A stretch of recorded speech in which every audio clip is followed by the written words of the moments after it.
Hey everyone, and thank you so much for joining us for today's webinar, How to Coach Yourself Through a Rough Day. I'm beyond excited to have Haesun Moon with me today, who literally changed my life.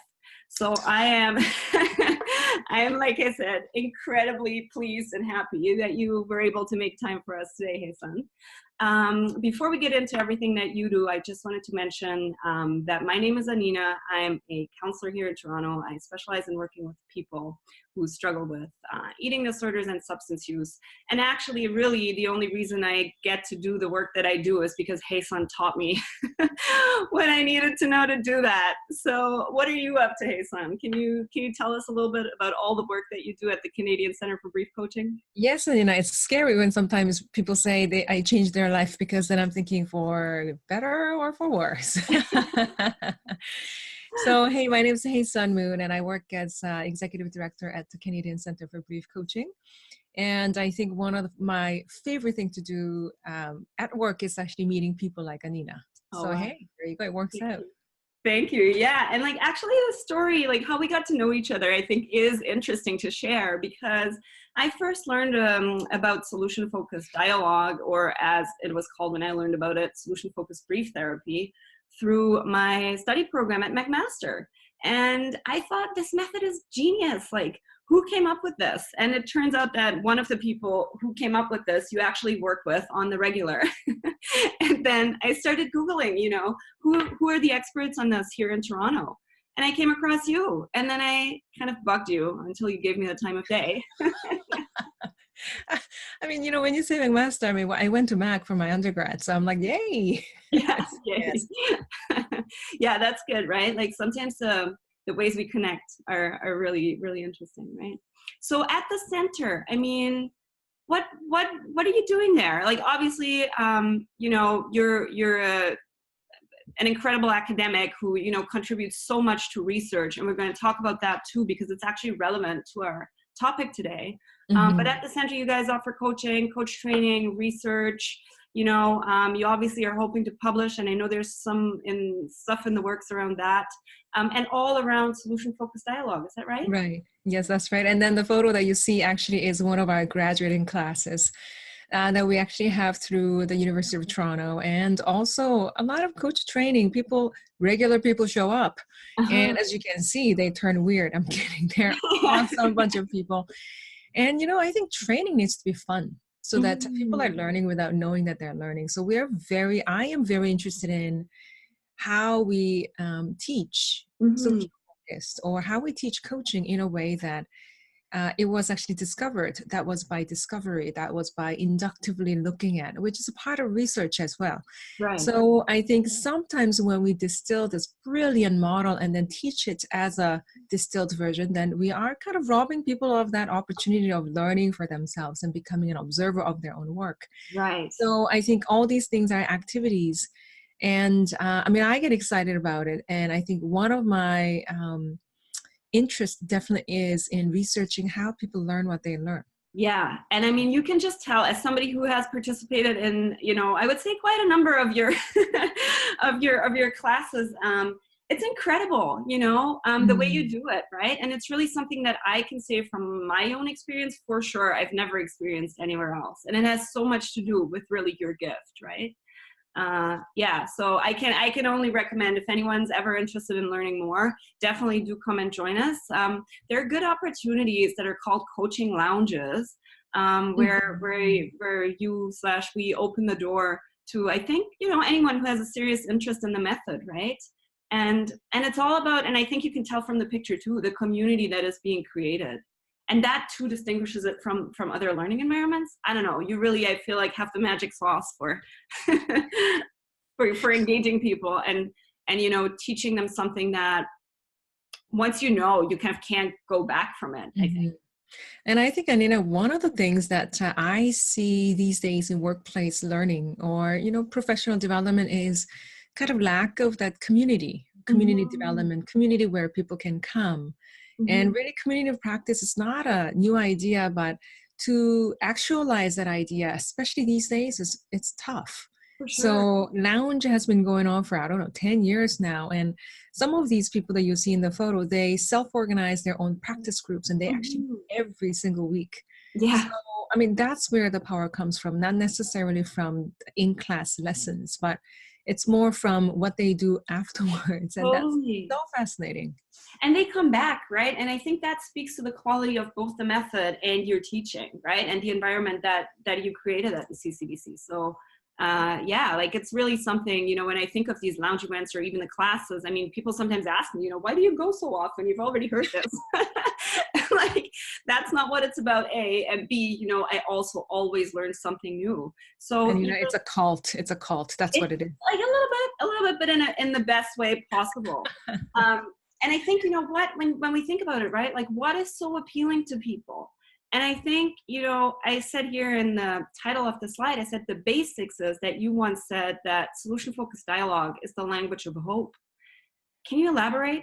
What does that mean? You know, it's interesting. Solution focused dialogue actually might be even a languaging hope in a Mm-hmm. way that see language as a verb.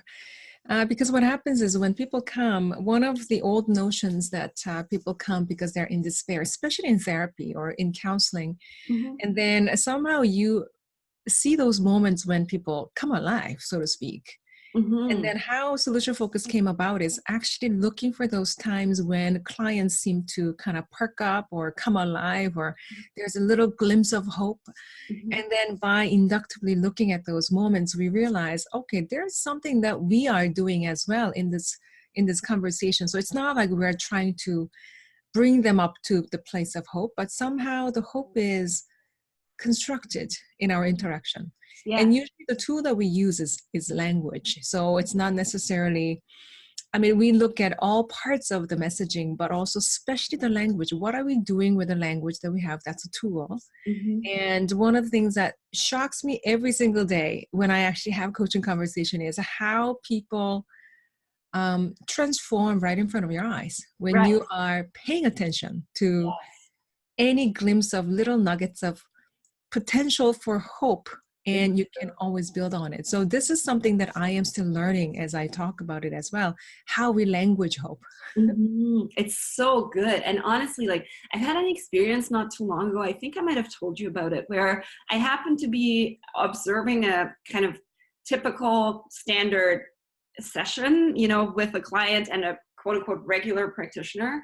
And everything they talked about was such a downer and it was so problem focused.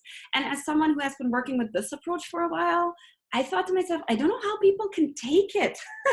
Like, how do you sit through, you know, hours and hours every week of just talking about all the stuff that's going wrong and like, you know, like how incapable you are and like how horrible life is. Like it just, and obviously, you know, like you were saying, it's not about, you know, ignoring the parts that are difficult or the That's challenges, right. right? Like, Mhm. but just like zooming in on, well, how did it get this bad? And you know, what are Mhm. you like? Yeah, it's just it's completely mind blowing that people would somehow benefit from that. Because I think the Mhm. other thing that you talk about so much that I find so convincing is that this all is obviously evidence-based stuff, right? You didn't make it up. Absolutely. Like with the you know, the tool of microanalysis that, you know, Mhm. we may or may not go into in detail, but anyway, a research method that you use a lot, we can actually pinpoint exactly what it is that works in those conversations, right?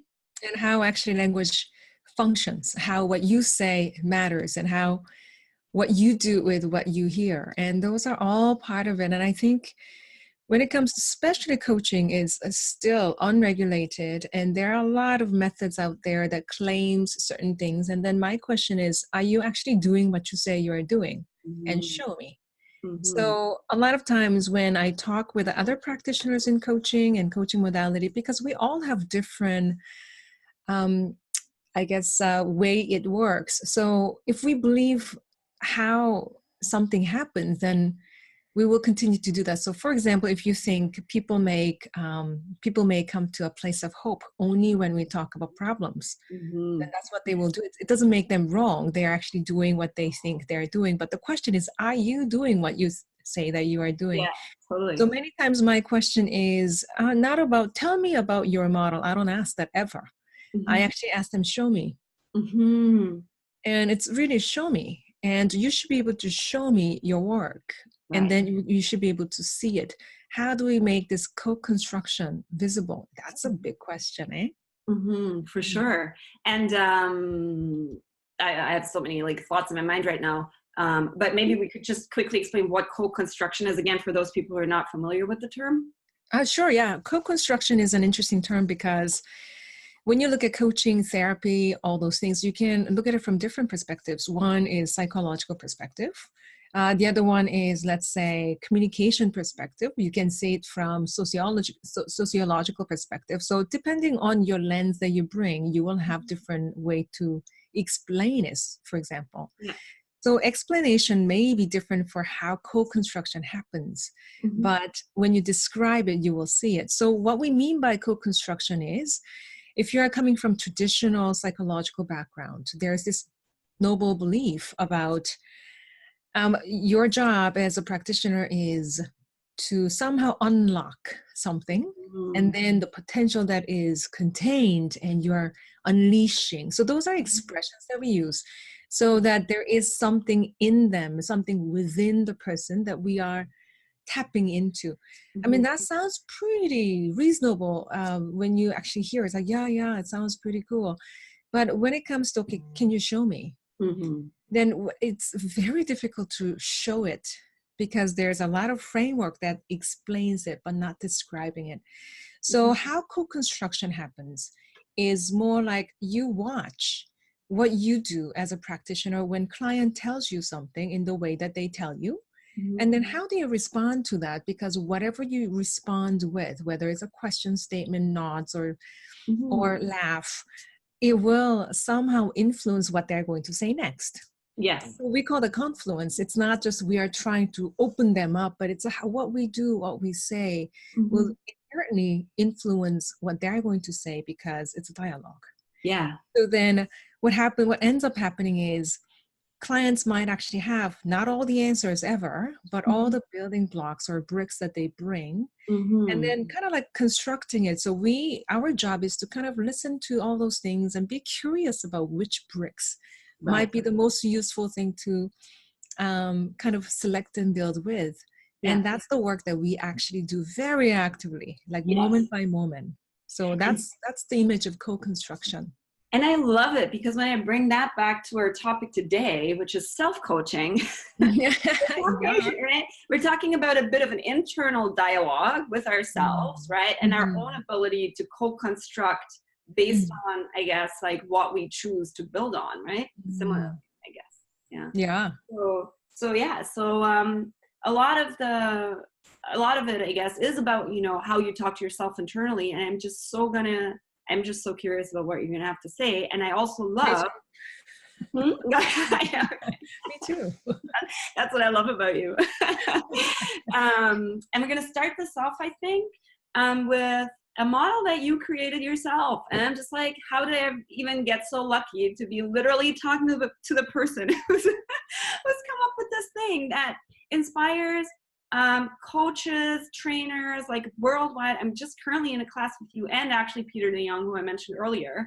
And it's already apparent that those guys are using this model that you're just going to explain in trainings that they currently offer, right? So, whoa, how did you manage to do that? Seriously. I think, Annina, it's interesting because this is the model that I learned from nearly 10 years of working with learners Wow. and clients. So, I think it will be fair to say that it was really inspired by all my interactions with learners who taught me, is there a better way of doing this? Or how can I actually now leave the classroom and study on my own? And so this is not something that I actually came up with. It's really, I learned from all the interactions that I have had.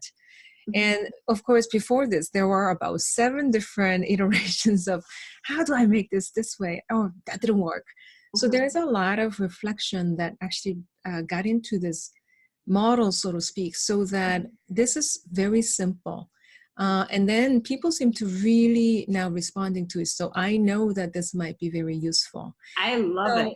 So how it came about is really listening to what people say. I have hundreds of tapes that I actually watch, especially my learners when they begin their coaching program, and then as they progress, and then what they do with what they hear. That's interesting to listen to, because then I can hear their progress. Yeah. So what happens is when people are in conversation, whether you or I, or regular conversation or coaching specialized conversation, in people's narrative, they bring some things from their life, whether something that happened in their life. It could be something that happened when they were 3 or 5 or 7, or to something that happened this morning. So something from their past is what they bring. And then also, a lot of times people bring to the table something from the future, their fear. Oh, you know, this is coming up and I'm nervous about it. I mean, that's about future. And you might say, well, actually, you know, tonight I have my dad's birthday party and I'm actually so looking for, that's future. Yeah. Right. Yeah. And you might not know that, I guess that's a weight of what I say, because you don't know the content. You know, the client is the expert. And when they bring in topics from past or future, there must be a good reason. So that's the timeline. Yeah, excellent. And actually, yeah, I'm just going to add to this for people who are not seeing this, but are only listening. So we have a slide here with the timeline axis, essentially, that portrays past, I would say, to the left, and future to the right. And we're going to build on this in the next couple of slides here, in case you can. Oops. And here I jump in. So the horizontal was left to right, past to future. And then there is now the vertical line, and it's more like a spectrum. So when people are talking in their narratives, they usually have some good stuff, let's say, and that's on the top part. It's like, you know, good things that they want to see continue, like things that they enjoyed, interactions or events or experiences, feelings, and all those different things that they would say, I definitely would like to see that again or continue in my life. Now that's good stuff. And then on the bottom part of the vertical line, actually on the spectrum, is not so good stuff. And usually the things that they really want to see kind of stop or change because it's not working for them. So you can see it as something that works for them, and then something that doesn't work for them is the content vertical axis, where we see the continuum. Yeah. Beautiful. And then when we merge these two, and then when you put those vertical and horizontal line together, what you get is obviously starting from the top right corner, you see the positive future. And I mean, simply put, it's a positive future, and then going counterclockwise. So top left will be positive past, and then top bottom will be negative past, and then the remaining one, you know, top bottom right will be the negative future. And then we actually termed it specifically as the positive future is your preference, your purpose, your priorities, and progress. All those things that are happening is preferred future. Whereas your positive past, we call it resourceful past. Resource might mean your experience, knowledge, and network, and all these resources that actually kind of make you rich and make you who you are. And then the third one, which is negative past, quadrant 3, that is troubled past. And we sometimes call it regretful past, just because things you should have, could have, would have done. And then the last one, the bottom right, is the fearful future or dreaded future. That's what we call it. Yeah. And it's so interesting because even still going back to, you know, the self-coaching, right, that we're going to get into in a second too, it's just so relatable, right? Because you're having a bad situation at work, you're thinking, oh my God, I'm going to have to find a new job, whatever it is, right? Like, so how do you move through that? And how can this tool be incredibly useful in it? I mean, like, as somebody who heard this and works with it, right? It's just, for me, the orientation is just so clear because it's so, and you know, I don't think, like you said, it was simple. And I think obviously that's true, but not, but I think more than anything, to me, I think it's accessible, right? It's just something that people immediately understand. You know, Annina, it's funny you say that because I learned a great deal from actually working abroad. So when I actually go to, especially a lot of thoughts and ideas came when I was teaching in Asia, where everything I say needs to be translated. Right. So it's a simultaneous interpretation, or sometimes it's actually sentence after sentence. I have to stop. They actually translate. What happens is when you have to say two sentences and somebody's actually interpreting for you. I mean, one awesome thing happen is that you actually get to take some time and think. Right. That's great. Second thing that I notice is that there is that strong sense to make it simpler. So you're not using professional jargon or culturally loaded expressions. You Right. have to find expressions that actually is a little bit more universal. And I think this model was really influenced by that experience of actually teaching people who do not use the same language that I do. Wow. And then now having to kind of communicate this idea in a way that is most likely to be like kind of idea that is less likely to be misunderstood, I Right. suppose. Yeah. Yeah. So it's so interesting that you say accessible. I think that really is what it is. Yeah, right. Like, because I Mhm. think there's something to be said for the simplicity, quote unquote, for the visual of it, right? But that just means it just registers right away. And then you can go Mhm. into, all of these different quadrants, or into how to really use it with language, or into different areas of specialty or something like that, right? But like immediately it's something, like I was saying before, that I think that once you got this, and once you understand that your job really is to orient, like you always say, right, to orient clients towards the resourceful past and or the preferred future, right? You don't unlearn that. Like that's just something that you will know forever.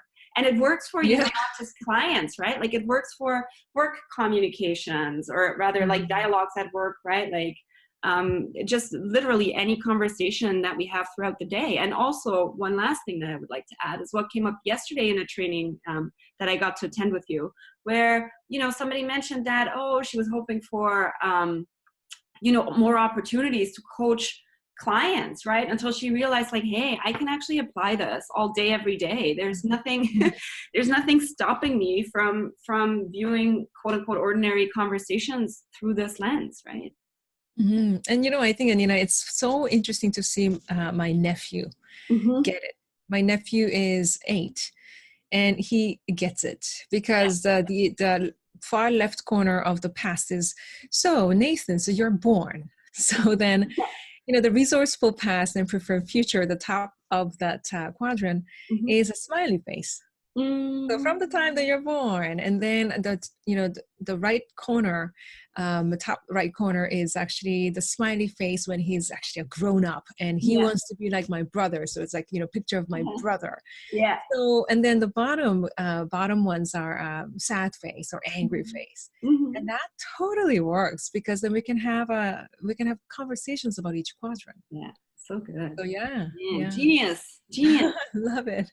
Seriously though, right? And like and like you were saying, I mean, obviously this took 10 years, right? Like that's the other thing. Like you make it look so easy. Man.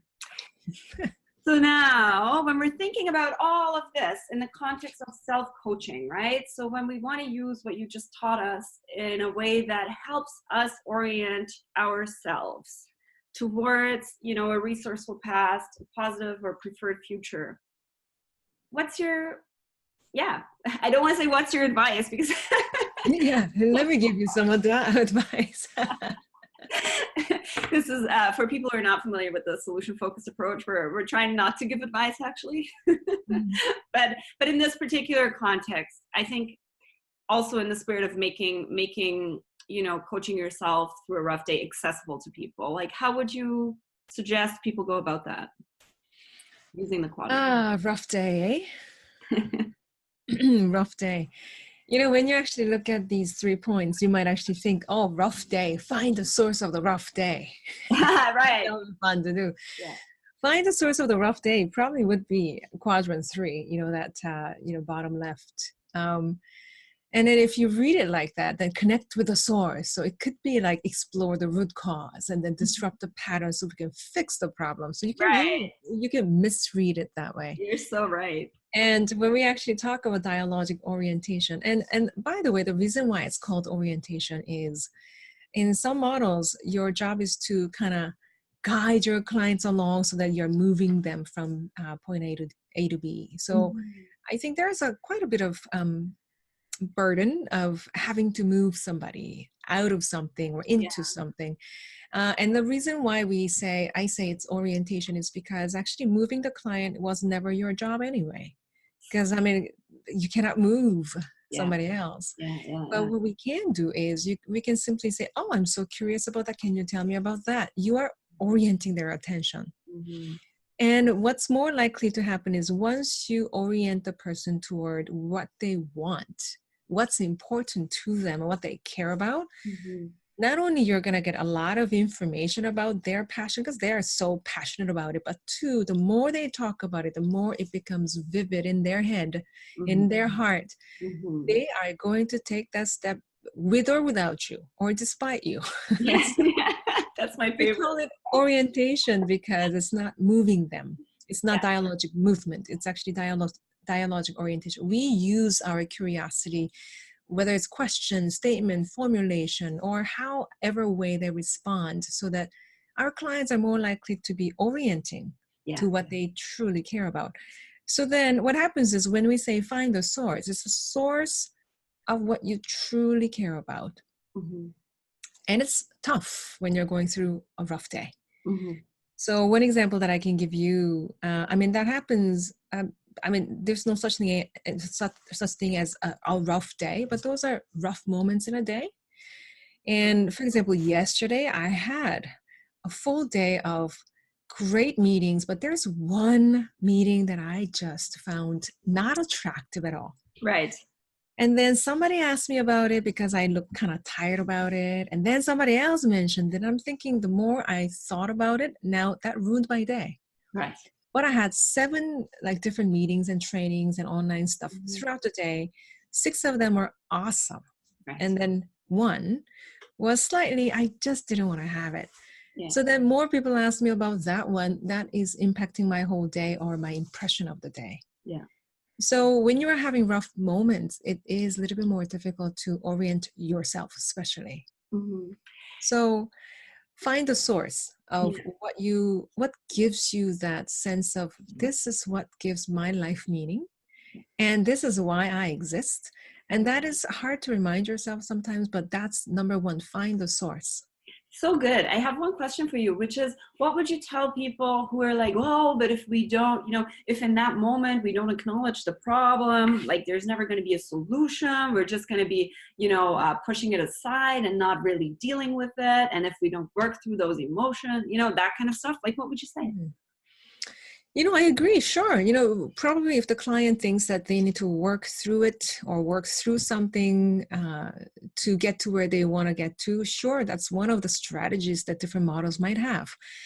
But whatever strategy that you may have, the source is not as diverse as resources. Those are Mm-hmm. resources that we're talking about. What are some different ways of going about?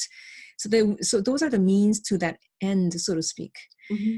So find the source for me, for example, I have a situation that's really real to me right now. And today happens to be my dad's birthday. Happy So birthday, Haesun's dad. thank you, right? And then right now, my whole family, it's been a few weeks since we learned about his diagnosis of lung cancer, pretty serious. Mm-hmm. And he started his chemo, so I am right in the middle of it. So is it easy for me to talk about? Absolutely not. And today he has a sore throat, and I'm now kind of like quadrant 4, straight to quadrant 4, Right. dreading, fearful, and all those things. And I find a way to solve the problem because then I empathize with my dad. It's like, Dad, don't worry about it. I'll check with my pharmacist. So I'm pulling all my resources to problem solve. Yeah. But the question is, it's not about what can you do, but it's asking about why am I doing this? Mm-hmm. And what keeps me going? Right. And that's different. There's a huge difference between source and resource. Yeah. So this morning, the way that I had to connect with my source was to like go into a room that I usually use for prayer. Mm-hmm. And in that chaos of all the information and all that stuff, I just then had to take 15 minutes. Mm-hmm. I went into that's how I connect with my source. Mm-hmm. So that's what I had to do very intentionally. Sure, it was in the, I mean, if you can imagine, you know, all of these things happening in my family, and I have to connect with the source, and I know, and that's how I can cope with it, so Mm-hmm. to speak, Mm-hmm. because that's the source. Yeah. Yeah. So, you know, in this situation, how I disrupted my own pattern is this. Like all of us, I am a very good problem solver. So when I see a problem to solve, I have 7 different steps to take. So if there's any problem, my family actually looks to me and say, what do we do? So Mm-hmm. now that's what's expected. Mm-hmm. So that's the pattern. That's the interactional pattern. Then they know I will be making calls. I'll be reaching out to different people and solve the problem. But the way that now I had to disrupt the pattern was I could not answer that right there and then because I have to take care of myself. Yeah. So the pattern or the expectations, I actually had to say, I'll be right back. Mm-hmm. And I left because 15 minutes delay wouldn't actually, you know, it's okay. Yeah. So Yeah. I disrupted their pattern Mm-hmm. and I came up and I actually, you know, prayed. And then by the time I went downstairs, it's so funny because problem was already solved. Oh, hey, look at that. Because then in my absence, you know, they already figured it out actually. They connected with another friend of theirs and that is going through a very similar situation and they connected and they're getting some pretty good advice from them. So then I realized too that how do I remove myself from certain situations where it feels like I am center of or it's up to me to solve. Mm-hmm. So anyway, that was an interesting experience actually just this morning. Yeah, totally. Wow. It's so, I mean, like, actually, also, again, like, we were, the 3 steps that we had here, just in summary, were, you know, find the source, right? That's the source of well, what did you say? The source of, You know, source of what keeps you going. okay. Mm-hmm. You know, why do you want to get better? Uh-huh. I Yeah. mean, it's like, do you want to get better? Yeah, maybe, I don't know. But then the question isn't about that. Or how would you like to get better? Oh, well, I thought about 5 things, 3 of them didn't work. It's not about that. It's about why do you want to get better? Why is this important to you? Who keeps you thinking that, oh, yeah, I should really do better than this? Who Mm-hmm. is that? What is that? And Right. why is it important? And that's the source that we really want to expand on because Yeah. that's what keeps them going. Yeah. And even in such dire situation, and I sometimes I talk about this about my client who was dying and who was and it almost looks like there's no hope because she is dying for sure. But then it's not about the end of dying, but it's actually about what keeps her going. Facing that death, what keeps her going, and it happened to be her 2 boys. Mm-hmm. And you see that all the time when you work with clients. They are doing something, trying something because something is keeping them going. It's amazing. Yeah. Mm. And that shift, right? Like, of Mhm. perspective, I guess. And then, you know, when we're talking about connecting with that, it could be externally or it could be internally very much, right? Mhm. To tap into that rather than, yeah, what's going wrong or, yeah. And you know, I think, you know, connecting is a piece that if you are sitting down with somebody and if that the other person can somehow keep orienting you Mm-hmm. to those things, then you will be more likely to be exploring it. Mm-hmm. But what happens is when you're by yourself and you're coaching yourself through it, then Mm-hmm. how do we do that? That's the piece that we wanted to talk about a little bit more today, because how do you keep orienting yourself? Mm-hmm. So Yeah. how do you do it, Annina? How do I do it? Yeah, when you're having rough days. Yeah, I do have rough days occasionally, thankfully not too many, but when I try to, it's actually similar, but you know what, it's so interesting because when you suggested these steps, I thought like, oh, that's interesting, because I had something totally different in mind, but I couldn't say what it was, right? But then the more I thought about it, the more I'm like, it makes so much sense. And now that I think about how I do it explicitly as well, it's very similar. Like I think about, what matters like in the future, right? Like what is the driving force, and how is whatever is happening to me right now obviously really not connected to that. Does that make sense? Mm-hmm. it's, Mm-hmm. it's like I very much believe that things happen when they're supposed to happen, like everything at its time kind of thing. And so I'm trying to remind myself that there's like, trust the process, right? Like Mm-hmm. I've never not been, there's a saying, which is, everything's going to be okay in the end. And if it's not okay, it's not the end. And for some reason, right? Like, even though you could argue that that's nonsense, I find myself to think about that a lot, like just keep moving through. It's not done yet, we're not done. And I think, Annina, as you speak, it's so interesting because if I mean, I've been in therapy and coaching and counseling and all those different things too. But when people are in therapy, or when people simply just look sad or something, and then the first thing that we say is, "What's the matter?" Right. How many times have we actually been asked, "What's the matter? What's the Yeah. matter?" Yeah. And then and we talk about what it is. But what happens is, what you talk about here is, instead of just asking about what's the matter, we ask what matters to you, and that's a completely different question. All the difference.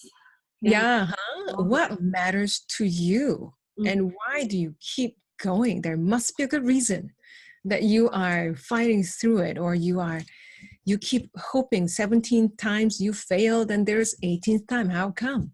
Yeah. Because something matters to you. Somebody matters to you, right? And that is the source that you want to really not only connect with, but make a thick pathway so that you can actually keep visiting it. Yeah. And each time you visit, it will get easier and easier. And that's so true. And now with your background in neuroscience, Oh, a little bit, tiny bit. tiny bit. Maybe you can just also quickly explain. I mean, like, it's something that, when you're saying pathways, right? It's like that data highway that usually we hear about in like popular culture, but it really is popular nonfiction, I guess. You know what I'm talking about. What's it called? Popular science, where it's about, if you quote unquote practice or repeat, thought patterns, behavioral patterns, you're kind of creating your own new reality through that. Like, would you agree? Yes. Mm-hmm. Yes, sure. And I think the idea of, I mean, simply put, our brain is actually a pattern recognition machine and pattern generation machine as well, because then it makes it a lot more efficient for us to exist. Mm-hmm. So there are habitual things that we're not even aware of. How do you know what degree of your knees that you have to be able to stand up or sit down, or how much force do you know to exert when you are opening your car door or lifting up a coffee mug? Because it's all you learned it somewhere along the line Mm-hmm. in your life. You have learned the pattern. So what happens is we just go through all those things without thinking about it, so that we are not using our brain energy. Mm-hmm. But what happens is, it kind of happens in a similar way, the stories that we actually have. Stories, when you see certain behavior, it's almost like our perception goes to, oh yeah, she's doing that again. You see, and then the story unfolds. The story that we have rehearsed many times about our parents, our siblings, our coworkers, our supervisors, and our Totally. children. Stories are patterns that we actually have, because maybe it's efficient, or maybe it's somehow we cope with something. Yeah. Sometimes people call our stories excuses. Sometimes they call it, stories have many different names, huh? So how do we disrupt the pattern? For example, I just have somebody who keeps on telling the victim story. It's nothing is her fault and all those different things. And that's a story. And obviously, when she looks around and walks around the world, that's what she's going to keep reinforcing, because now that becomes her confirmation bias. So anything that she is now perceiving will be only confirming what the bias that she walks around with. Yeah. Then in coaching conversation, or in our own coaching conversation, disrupting that pattern. Is this story true? First of all, what story are you telling yourself about this situation? Mm-hmm. Right? And what am I saying about this person? And in organization development world, we have this expression, always take a MRI scan. And especially when you're having a rough day, MRI scan. I'm like, what is that MRI scan? And then it's most respectful interpretation. Oh, it's so good. What could be the most respectful interpretation of the situation or the person? And one of the values that we actually have at the center is actually tell a better story. Tell a better story. There's always a better story. And I think when it comes to how we use this with the dialogic orientation, and especially in this way of sort of things that we do with ourselves and other people, is not only we get ourselves and we get other people to narrate their story, but more importantly, curate their story. Right. Curating is you choose what story you're going to tell. Yeah. And that really is your choice. Yeah. And that requires you to disrupt the pattern. Yeah. And one of my favorite questions along this line that you ever asked, like, I don't know why it stuck out to me, but at some training you said, what did you do today that you've never done before in your life? Cool. I was thinking, like, no way is there anything that I did today, that I have never done in my life. But then obviously I start thinking about it, right? And I'm like, okay, I actually walked, like, let's say like this way from the subway instead of that way. Or, I tried this drink that I never had before, non-alcoholic for those who follow me and my sobriety achievements. Like all of these things, right? And it also reminded me the tell a better story thing of something else that, I've learned from you in terms of solution-focused dialogue, which is usually like there's a large number of things that we can come up with instead, right? So it's not just like one or two other things, but like it really starts getting good, when we get into like 5, 10, 15, 20, 25, 30, doesn't matter. But a long list of alternatives, right? That really get kind of the creative juices flowing a little bit. Hey, so good. Thank you for asking these things. I mean, I'm so, it's so interesting to actually kind of process it too. Thank you. And for those of us who are listening here and who want to learn more, this is actually a picture here off the center.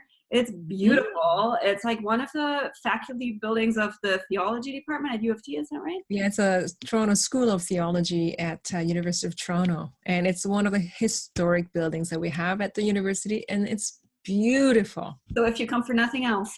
That's right. Come for the building. Come for the building. But I can tell you, I don't know if I can tell you this, but this building actually is...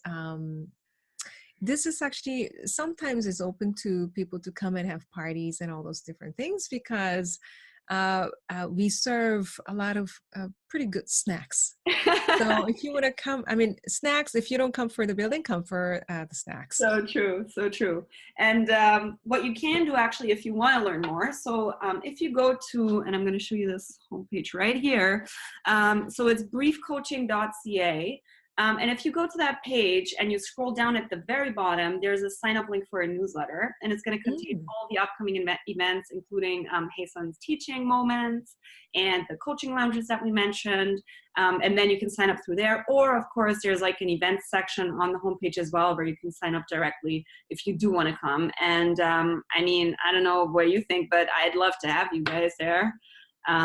It would be lovely to connect with more people, right? Because the other thing that I find so amazing about those lounges is just the that sounds like so judgy, but like the quality of people who attend. Does that make sense? Like it's like you're really with like very nice, caring people who are willing to think outside of the box and try something new, and better themselves in a way, like for others in their conversations, right?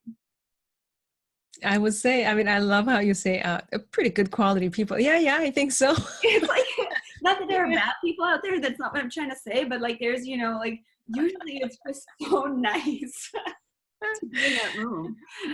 So, and one of the things that I really encourage all of the listeners to do actually is not just not just take it in, but also put it out by practicing. And lounge is the place where people come and actually practice, because there is a place that you can experiment and fail if you want, if you, that's what you would call it, but really learn from one another. And it's one thing that you think, oh, okay, I get it. But really try actually come up with, so right now, if I were to ask you, so can you come up with 1 or 2 different things that you can do to orient our clients to quadrant 1 and 2? What might you say? And all of a sudden you're thinking, oh, yeah, because that really takes practice. yeah. So if you want to come and practice, that's the place to be. Yeah, it's so true. And the questions, right, that you ask, I mean, sometimes it's really about engaging with them, right? I remember the first lounge of the year, your first question was, how do you know that this year is already off to a good start? Oh, that's a great question, It Annina. was a great question. And I was like, oh my God, this is so helpful, because it got me thinking about, you know, things that I never thought about before and that I would have never thought about if you hadn't asked that. So a lot of it is like, is a Co-construction. reflection, huh? Sorry? It's a co-construction. Yeah, totally, right? But like you really walk away like a changed person. That's what I keep saying, right? Because you just, the perspective changes, in my Well, experience. I hope so. Hey, Haesun, thank you so much. Like I said before, Thank for taking you. time. That was Yeah, this was so enlightening. much fun. Thank you so much. I'm glad. And if anyone has questions, we put learn@briefcoaching.ca. If you have anything that you want to ask Haesun, if you want to hire her for a keynote or Oh my gosh. or for, you know, executive coaching or individual coaching, whatever, that's where you turn. And if you have any questions for me and the work that I do, you can find me at Annina at substanceusecounseling.com with 2 L's. And I'm really looking forward to what you're going to be saying, because we love feedback. Thank you so much, guys. Have a good day. Thank you. Bye-bye. Thank you, Haesun. Okay, bye-bye.